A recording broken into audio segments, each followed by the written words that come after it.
tell us the very latest on what exactly is happening with those patients? Oh, it is an immediate and urgent situation. I'm on First Avenue, right behind me is NYU Medical Center. I want to show you what's happening. Right here on First Avenue, there is a line of roughly 25 to 30 waiting ambulances. That's what you're looking at now. They go up First Avenue, around the corner to 30th Street. Those ambulances, we've seen many stretchers, empty stretchers, rolled in here to the lobby of NYU Medical Center. We're seeing those stretchers go in the lobby entrance right here on First Avenue. We're waiting to see patients. We're assuming patients are going to then be loaded up on those stretchers, put in the ambulances and brought to other hospitals. We can tell you right now that if we see up here, this building is probably 16 to 20 stories high. We don't see from where we are here ground level really anybody in these, at least the first floor rooms right now. We haven't seen any patients coming out yet. That should be happening. We see some of the stretchers waiting in the lobby. Barbara, can you come forward a bit? Can you just come over a bit? Let's see if we can go zoom into the lobby there. You'll see there are fire officials in there. There also is a lot of hospital staff, as you can imagine. They're there. I've also seen several groups of course, worried family members. They're seeing this on the news. They're hearing this, and they're coming down here. As you can imagine, you would be totally worried and upset to find out where your loved one is and what's being taken. Again, everything at this point, NYPD here, fire, again, at least 2-3 dozen ambulances waiting. They're all in that lobby area right now. What the thing I'm trying to figure out and trying to get an answer, of course, we just got here, is if the backup generators are down, how do you get the patients from those upper floors down? I think that's probably something they're working on right now. I haven't had a chance to dash over yet and get a bit more information. But again, kind of a moving part. There are a lot of moving parts to the scene out here. And again, Amy, I think I was just hearing her, the wind. Oh, look, here's your first patient. There's a patient now being loaded into an ambulance. It looks like there are several nurses with her. Maybe even a family member. So that's the first one we've seen come down. Where that patient is going right now, we're not sure. Doesn't look like an urgent or critical situation from what we can see from here. But they're loading them up, again, heading down on First Avenue. We'll probably start to see more of that.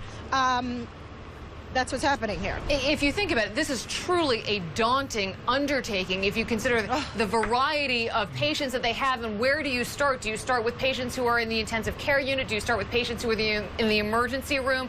But this is truly a daunting undertaking for anyone that is over there. And Kim, you bring up a very good point. You know, the NYU is several stories high, so how do you even begin to get some of those patients down and into those ambulances? Exactly, Liz. I'm seeing another patient coming out here. Barbara, can you pan over there? There's another patient there. I can't. Oh, wait, is that? I think it's a baby. And that brings up another good point. That is, hold on, Barbara, let's go over here. Hold on. I think it appears to have been, hold on, I want to show you this live. I can't see. Oh my goodness, guys! This is a infant. Yes, it is an infant. Your heart goes out to the family and oh anyone, my goodness, any patient yes. under this situation. Tough enough dealing with a storm of this magnitude in a hospital, but then finding out the hospital that is there to care for you, suddenly the backup generator goes out, and now you have to move to a new facility. It's yeah, I mean, this patient here, obviously a much more serious situation. There are what appears to be oxygen tanks. Here's another woman coming out here. So we are beginning to see the patients coming down on the stretchers. And again, there is no shortage of ambulances. Let me show you this again here up First Avenue. They wrap all the way around 30th Street. They go over to 2nd Avenue. So there are plenty of beds, plenty of paramedics standing by to get these folks to a facility that is up and running. And I'm sure many of the hospitals in the area right now are doing what they can to help out, because we were receiving releases throughout the day that many of them were going to stay open, that they were very confident that their backup generators were going to get the job done and that they would be there for patients, now helping out a fellow hospital. Right. We did receive word that Sloan Kettering was receiving some of these patients. And Mayor Bloomberg earlier this afternoon said that every emergency room would stay open throughout this storm, obviously, if generators working. Another thing that it cannot be pleasant for many reasons for these patients to be transported. But I think it was Amy just before you guys came to me. I was listening. These wind gusts were getting them. Another band is coming through. It had died down a bit.